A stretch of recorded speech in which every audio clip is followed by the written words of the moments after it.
Hello everyone, welcome to Ravi study IQ GK. आज का topic है भारत की प्रमुख नदियाँ, जिसका पार्ट नंबर 3 करेंगे। और इसमें सारे ही क्वेश्चन बिल्कुल सिलेक्टेड है जो आपके आने वाले सभी एग्जाम में आपको बहुत ही मदद करेंगे। अगर आपने इसका पार्ट पहला और दूसरा नहीं देखा तो पहले आप उन वीडियो को कंप्लीट करें, क्योंकि यहाँ पे आपको नदी से रिलेटेड जितने क्वेश्चन आपको बन सकते हैं एग्जाम में वो सभी कराए जाएंगे। तो चलिए फिर आज की क्लास को भी शुरू करते हैं। पहला क्वेश्चन देखिए क्या है, निम्नलिखित में से कौन सी नदी ऐसी है जो विंध्य मतलब विंध्याचल तथा सतपुड़ा पर्वत श्रृंखला के मध्य से होकर गुजरती है। तो यहाँ पे जो करेक्ट आंसर हो जाएगा वो हो जाएगा नर्मदा। नर्मदा नदी देखिए उत्तर में विंध्याचल पर्वत और दक्षिण में सतपुड़ा पर्वत के बीच बृहंश घाटी से होते हुए बहती है। इस तरीके से है, देखिए ऊपर की तरफ आपको विंध्याचल रेंज मिलेगी, फिर इधर नीचे की तरफ सतपुड़ा रेंज, और इधर से होकर ये जो नर्मदा नदी है वो बहती है। तो ये आपको लोकेशन ध्यान रखनी है। यह मध्य प्रदेश की सबसे बड़ी नदी है, वेरी इंपॉर्टेंट, और इसे मध्य प्रदेश की जीवन रेखा भी कहा जाता है। इसकी उत्पत्ति अमरकंटक से होती है और यह पश्चिम की ओर बहते हुए अरब सागर में मिल जाती है। तो ये आपको ध्यान रखना है कि इसका जो लास्ट है जहाँ ये मिलती है अरब सागर में मिलती है, तो ये भी आप लोग ध्यान रखें। इसके बाद है निम्नलिखित में से कौन सी नदी अरब सागर में गिरती है। तो मैंने आपको बताया था कि अरब सागर में वही नदी गिरेंगी जो जिनके डायरेक्शन होगी पूर्व से पश्चिम, और ये एस्चुरी बनाएंगी, ये भी आपको ध्यान रखना है।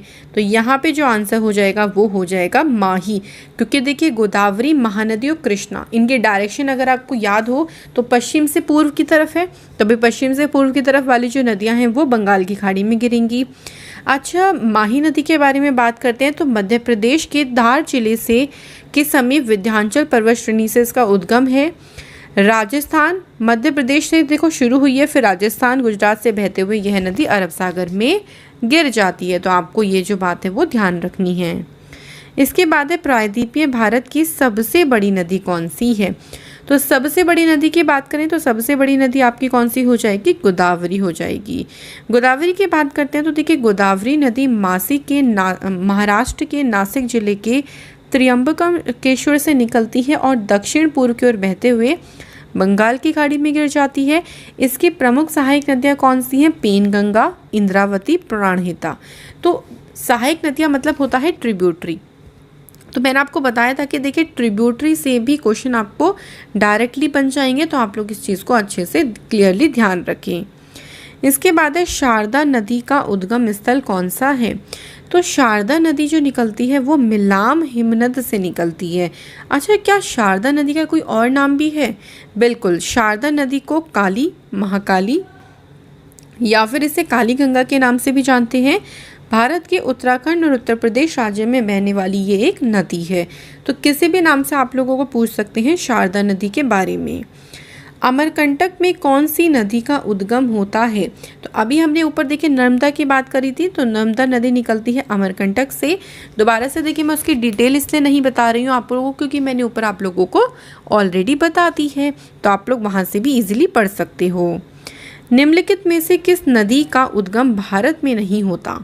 तो भारत से नहीं होता, देखिए कौन सी नदी हो जाएगी। अगर हम 4 ऑप्शन में देखें तो जो करेक्ट आंसर हो जाएगा वो सतलज हो जाएगा, क्योंकि सतलज का जो उद्गम है वो तिब्बत से होता है। तिब्बत में राक्षस ताल से ये निकलती है और सिंधु नदी के समानांतर बहते हुए हिमाचल प्रदेश में प्रवेश करती है।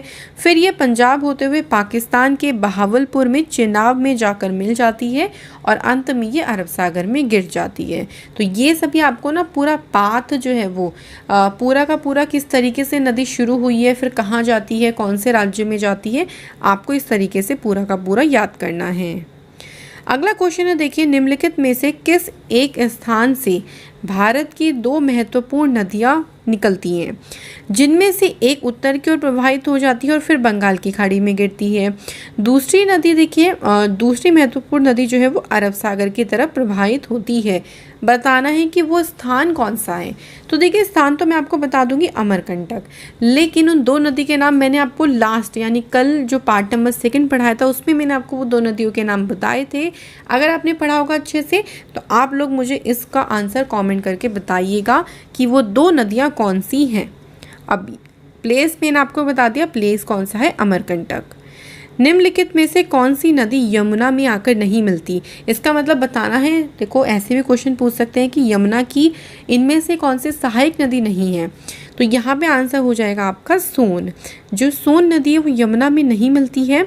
और यमुना नदी की बात करें तो ये गंगा की सबसे बड़ी सहायक नदी है। एक ये क्वेश्चन भी आप लोगों से पूछा जा सकता है। इसके बाद है, हाल ही में केंद्र सरकार ने जिसे राष्ट्रीय नदी का दर्जा देने की घोषणा करी है। देखिए आपको सभी को पता है कि हमारी जो राष्ट्रीय नदी है, नेशनल रिवर है, कौन सी है भाई? किसको पता नहीं है ये वाली बात? आंसर क्या हो जाएगा? ऑप्शन ए, गंगा नदी को ही राष्ट्रीय नदी का दर्जा जो है दिया गया है। निम्न नदियों में से किसका सर्वाधिक बड़ा जल ग्रहण क्षेत्र है? मतलब जो जल का पूरा, अगर हम उसके एरिया की बात करते हैं, सबसे बड़ा किसका है यहाँ पर? तो गोदावरी यहाँ पर सही आंसर हो जाएगा। गोदावरी का जो जल ग्रहण क्षेत्र है वो काफ़ी यानी सबसे बड़ा है। हगरी सहायक नदी है, मतलब यहाँ क्वेश्चन पूछा गया है कि जो हगरी है वो किसकी सहायक नदी है? तो ये यहाँ पे करेक्ट आंसर क्या होगा? तुंगभद्रा नदी। अच्छा, तुंगभद्रा नदी की बात करते हैं तो ये दक्षिण भारत प्रायद्वीप की एक नदी है जो कर्नाटक और आंध्र प्रदेश में बहती है। हम्पी तुंगभद्रा नदी के किनारे पर स्थित है। इस नदी का जन्म तुंगा और भद्रा नदियों के मिलने से होता है, जो बाद में इसका नाम पड़ जाता है तुंगभद्रा नदी। तो ये आपको इसके बारे में ध्यान रखना है। अगला है कोपली, जिसकी सहायक नदी है वह है। तो कोपली की बात करते हैं तो ये सहायक नदी किसकी हो जाएगी? यहाँ पर आंसर हो जाएगा आपका ब्रह्मपुत्र। तो याद रखिएगा, ब्रह्मपुत्र नदी जो है वो ब्रह्मपुत्र नदी की सहायक नदी इनमें से कौन सी है? कोपली। अगला है खारी नदी, जिस अपवाह तंत्र का हिस्सा है। तो खारी नदी सीधे सीधे ये भी पूछ सकते थे, देखिए कि ये खारी नदी अंत में जाकर कहाँ गिरती है।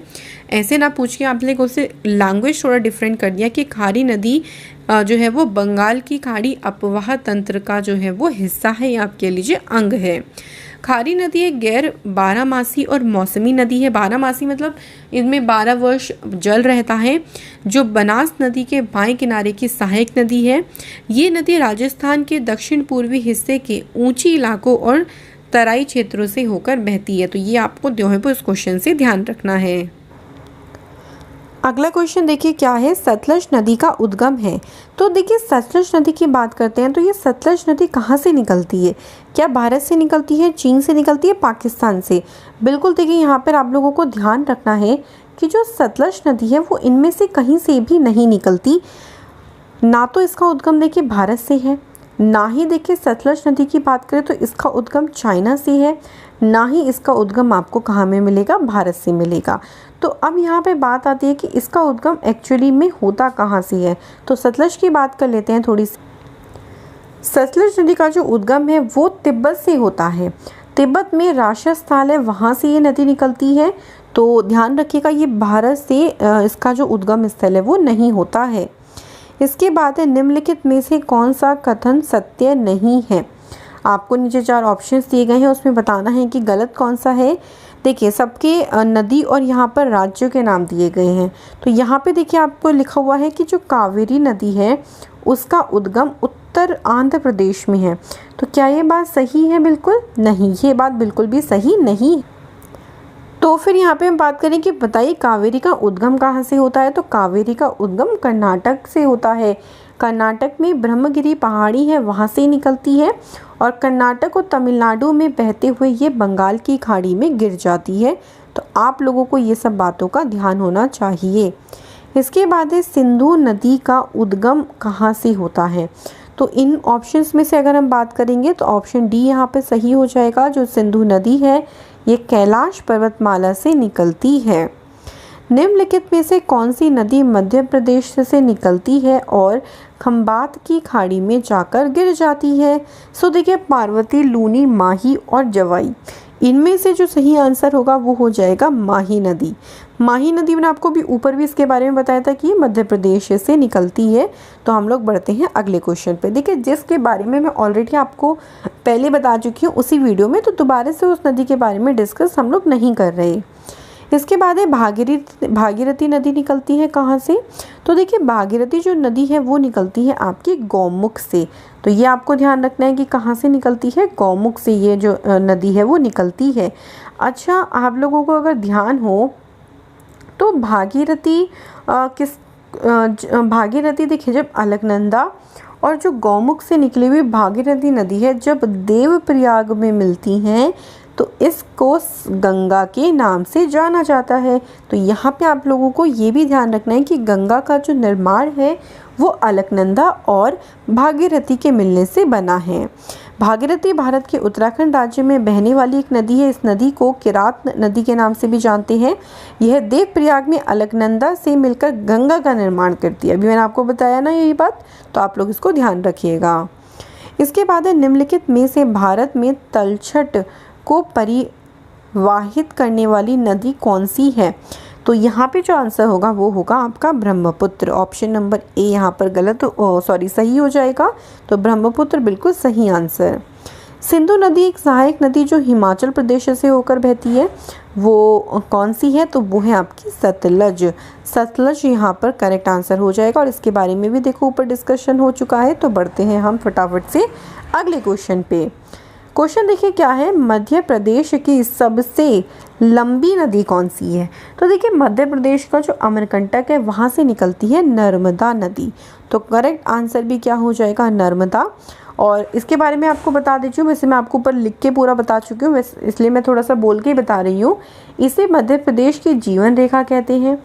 और एक चीज़ और ध्यान रखिएगा, ये अरब सागर की तरफ गिरती है, ये भी आप ध्यान रखिएगा। और नर्मदा नदी ही उत्तर में विंध्याचल पर्वत और दक्षिण में सतपुड़ा पर्वत के बीच होकर बहती है। मतलब ये उत्तर भारत और दक्षिण भारत को अलग करती है। तो इस तरीके से काफ़ी सारे क्वेश्चन इस पे बन सकते हैं।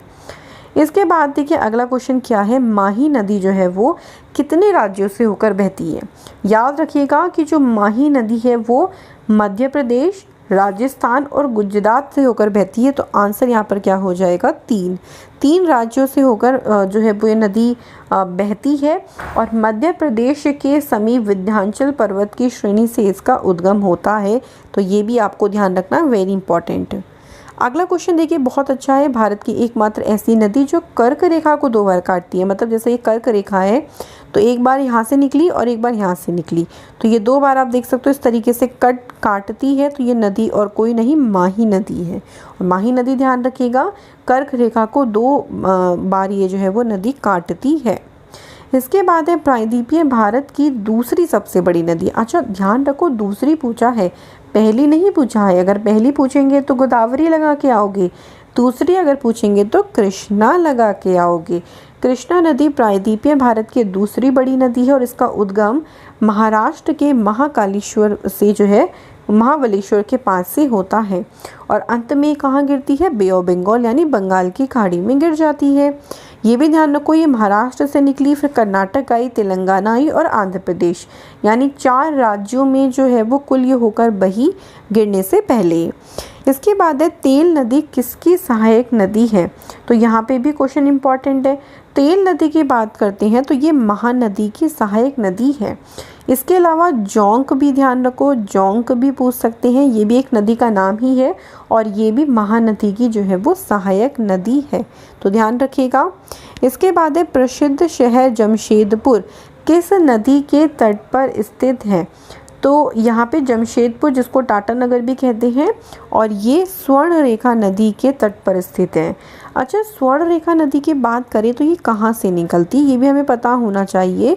स्वर्ण रेखा नदी रांची के निकट छोटा नागपुर के पठार से निकलती है, झारखंड से होकर ये पश्चिम बंगाल प्रवेश करती है, फिर उड़ीसा, और उसके बाद अंत में बे ऑफ बंगाल यानी बंगाल की खाड़ी में गिर जाती है। तो ये लोकेशन भी आप लोगों को ध्यान रखनी है। इसके बाद है कौन सी नदी कच्छ के रण में विलुप्त हो जाती है? अच्छा, कच्छ का रण कहाँ पे है? तो ये गुजरात में है। और अगर हम ये बात करें कि ये कौन सी नदी है, तो देखिए ये लूनी नदी है। तो लूनी नदी अजमेर के निकट अरावली पहाड़ियों में नाग पहाड़ हैं उनमें से निकलती है और गुजरात के कच्छ के रण में जो नदी है वो विलुप्त हो जाती है। तो ये आपको ध्यान रखना है। इसके बाद है कौन सी नदी पूर्व की ओर नेपाल और भारत की अंतर्राष्ट्रीय सीमा बनाती है। जैसे अगर हम बात करें इस तरीके से नेपाल की जो है वो डायरेक्शन है, और ये नेपाल और भारत की एक तरीके से अंतर्राष्ट्रीय सीमा बनाती है।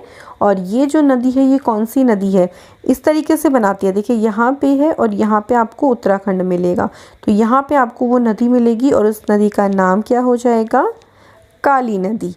तो काली नदी को मैंने आपको बताया था कि इसको शारदा भी कहते हैं और इसको काली गंगा के नाम से भी जाना जाता है। ये आपको दोनों नाम भी इसके ध्यान रखने हैं। काली नदी हिमालय क्षेत्र काला पानी नामक स्थान से निकलती है। उत्तराखंड उत्तर प्रदेश में होते हुए यह नदी घाघरा की नदी के साथ मिल जाती है। सिंधु नदी कितने देशों में होकर बहती है, बहुत अच्छा क्वेश्चन है। देखिए सिंधु नदी देखिए शुरू कहाँ से होती है, ये आपको पता होना चाहिए, तिब्बत वाले रीजन से, बिकॉज तिब्बत वाला रीजन आपका चाइना वाला रीजन हो गया, फिर ये भारत में आती है और फिर ये पाकिस्तान भी आती है। तो 3 देशों से होकर ये गुजरती है। तो ये आपको मैप अगर ध्यान होगा तो आप बहुत ईजिली इस आंसर को लगा सकते हो। और मैंने आपको बता दिया कि चीन के तिब्बत में मानसरोवर झील के निकट इसका उद्गम है और फिर ये उत्तर पश्चिम में बहती हुई भारत के लद्दाख में प्रवेश करती है, फिर पाकिस्तान में करती है और उसके बाद जाकर ये अरब सागर में गिर जाती है। सिंधु की सबसे बड़ी सहायक नदी कौन सी है, यहाँ पे हमें ये बताना है कि सिंधु की सबसे बड़ी सहायक नदी, मतलब सिंधु में जो भी नदियाँ आकर मिलती हैं उनमें से बताना है सबसे बड़ी नदी कौन सी है। तो आप ऑप्शन देख सकते हैं। करेक्ट आंसर हो जाएगा चेनाब।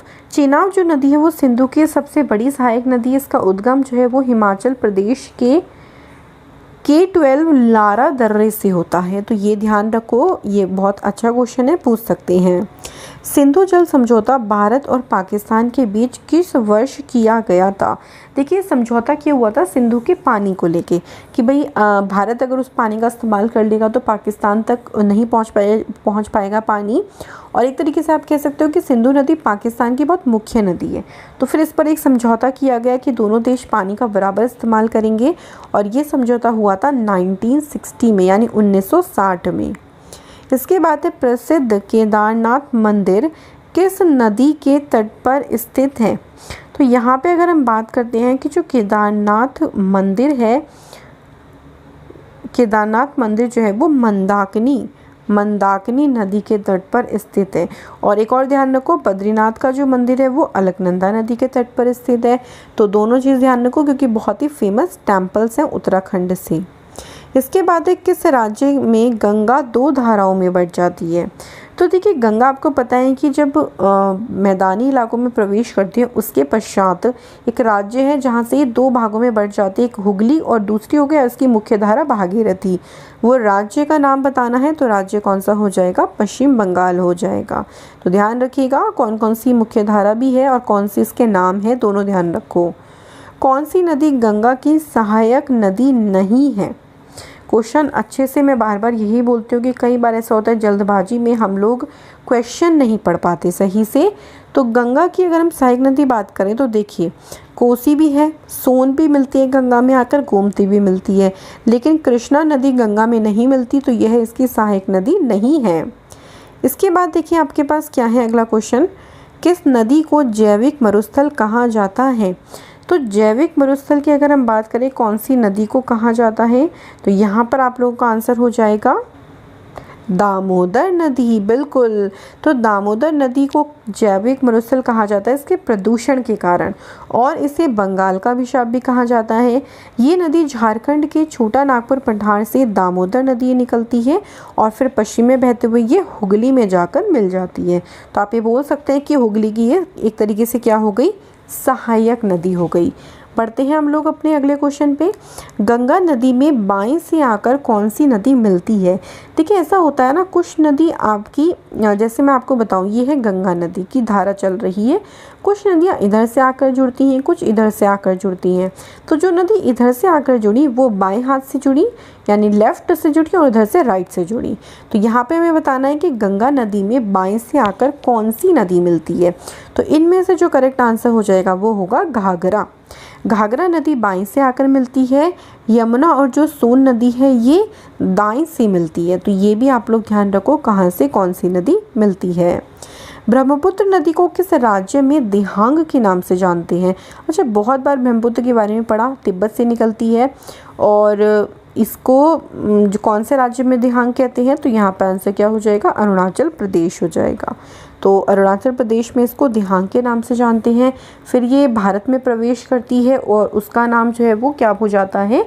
ब्रह्मपुत्र हो जाता है। तो ये सभी आपको ध्यान रखना है। बात आती है अरुणाचल प्रदेश की, तो राजधानी ईटानगर है, राज्यपाल बीडी मिश्रा और मुख्यमंत्री हैं पेमा खांडू। इसके बाद है कौन सी नदी का उद्गम भारत में होता है और भारत में ही ये नदी विलीन हो जाती है? तो यहाँ पर अगर हम आंसर की बात करें तो चंबल हो जाएगा। और चंबल नदी देखिए मध्य भारत में यमुना नदी की सहायक नदी है और यह नदी अगर हम बात करें कहाँ से निकलती है, तो जानाबाग पर्वत है, महू से ये जो नदी है वो निकलती है। मध्य प्रदेश में स्थित इंदिरा सागर बांध किस नदी पर बनाया गया है? क्वेश्चन एक दूसरे से रिलेट करके बहुत पूछे जा सकते हैं, तो आंसर हो जाएगा नर्मदा। जो इंदिरा सागर बांध मध्य प्रदेश में नर्मदा नदी पर निर्मित एक बांध है और इसकी नींव 23 अक्टूबर 1984 में भारत के तत्कालीन प्रधानमंत्री इंदिरा गांधी ने रखी थी। तो पूछ सकते हैं कि उस टाइम पे प्राइम मिनिस्टर कौन थे? कर्नाटक में स्थित कृष्णा राज सागर बांध किस नदी पर बनाया गया है? तो कावेरी नदी के ऊपर ये जो बांध है वो बनाया गया है। और जो राणा राजा सागर बांध है, इसका जो निर्माण कार्य शुरू हो गया था वो 1932 में शुरू करवा दिया था और इस बांध से कावेरी, हिमावती और लक्ष्मण तीर्थ नदियाँ आपस में मिलती हैं। मतलब ये जो बांध है वहाँ पे नदियाँ जो है वो मिलती हैं। तो भाई ये थे देखिए आज के हमारे सारे क्वेश्चंस, इसमें हमने फिर 40 क्वेश्चन करे और इस पे वीडियो लेके आएंगे क्योंकि काफ़ी बड़ा टॉपिक है, काफ़ी सारे क्वेश्चन एग्जाम में यहाँ से बन सकते हैं। तो हर तरीके का क्वेश्चन यहाँ पे आपको प्रोवाइड किया जाएगा। मैं आप लोगों को नेक्स्ट वीडियो में मिलूँगी। Thank you.